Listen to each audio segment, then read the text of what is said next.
So we do have Evolution 2 as well this Sunday. There are 7 matches on the card, and I'm just gonna go flat out and say it. There are 2 matches on this card that interest me. Nothing really else. Evolution 2, I wasn't even a fan of Evolution 1. I don't think Evolution 2 should happen.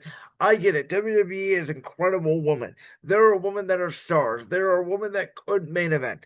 Charlotte Flair, Alexa Bliss, Bailey, Becky Lynch, Jade Cargill, Bianca Belair, Tiffany Stratton. There are plenty of women in WWE, Rhea Ripley, obviously, that have tremendous star power.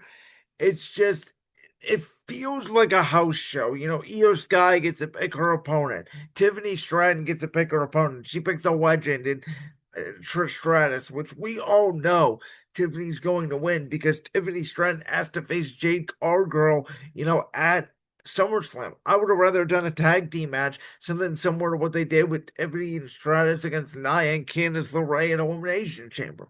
Like it just seems so strange. It seems so weird. It seems unnecessary, in my opinion. Like, oh, we haven't had one in 7 years, so it's catered to the woman. I thought Evolution should have been its own thing on its own weekend. I get WWE wants competition for AEW All In, which I talked about earlier.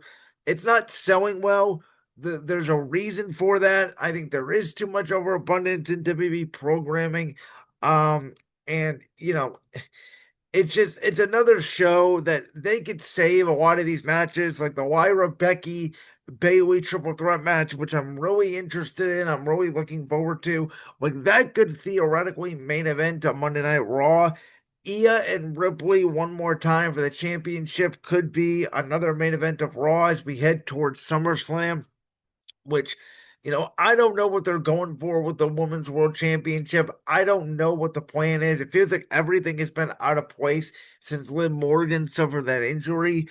The women's tag team title match, the other match I'm really interested in. Alexa Bliss and Charlotte. I've been digging that team on SmackDown. I wouldn't mind if they won the titles, but I think the story has to be Roxanne and Raquel have to retain the tag team championships and hold on to them until Liv Morgan gets back, and then they do the angle that they essentially did with Liv Morgan and Rhea Ripley and Dom, which is where Dominic Mysterio turns on Liv Morgan and signs with Roxanne Perez.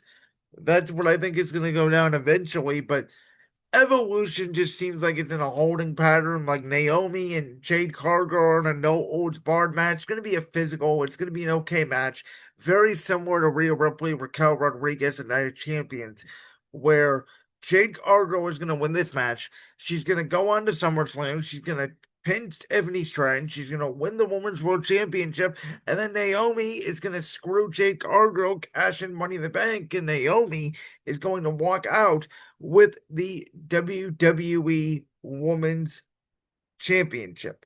And I think Bianca Belair very well could win the Battle Royal. That's how we set up the triple threat clash at Paris with Naomi, Jade, and Bianca for the WWE Women's Championship. That's a match that I would love to see. It'd be a very similar story to Bayley, Lyra, and Becky. Though on a little bit of a different level because Bianca is going to play a little more of a heel in that scenario. And I hope that we eventually find out that Bianca, along with Naomi, was the one to take out Jade, as my hope was for that storyline all along, though it doesn't necessarily sound like it. You know, there is the NXT Championship, which you guys know I don't watch NXT that much. JC Jane versus Jordan Grace. I can see Jordan Grace, who came over from TNA, and I think there's going to be some TNA involvement in the Battle Royal as well.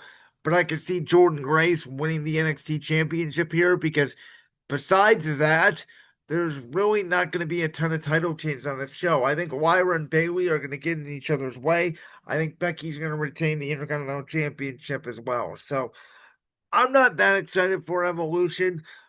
I don't think it should happen. I get it in all women's pay per view. It's great WWE has all these women that are stars on the show and they can do it, but it feels forced and it feels like they just said, we haven't done one in 7 years. Let's do it.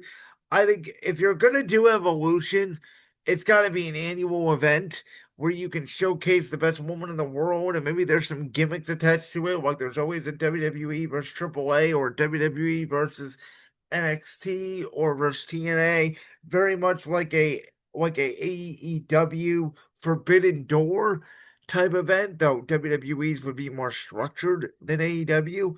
I'm not the biggest fan of the AAA involvement in WWE.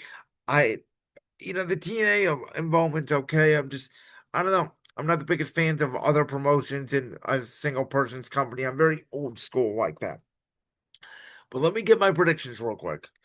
I got Io retaining over Rhea, Stratton retaining or excuse me, yeah, Tiffany Stratton retaining over Trish Stratus. I'll take Jordan Grace to win the NXT title over JC Jane. I'll take Roxanne and Raquel to retain their women's tag team championships in a fatal four-way. I'll take Jade Cargill over Naomi. I'll take Becky to retain in the triple threat with Lyra and Bayley. And then I'll take Bianca Belair to win the Battle Royal. I think Nikki Bella's got a chance, but I don't know if they're going in the direction of the Women's World Championship. I think the WWE Women's Championship eventually will be Naomi, Bianca, Jade in a triple threat match, which I can very well see a Clash of Paris in Leon.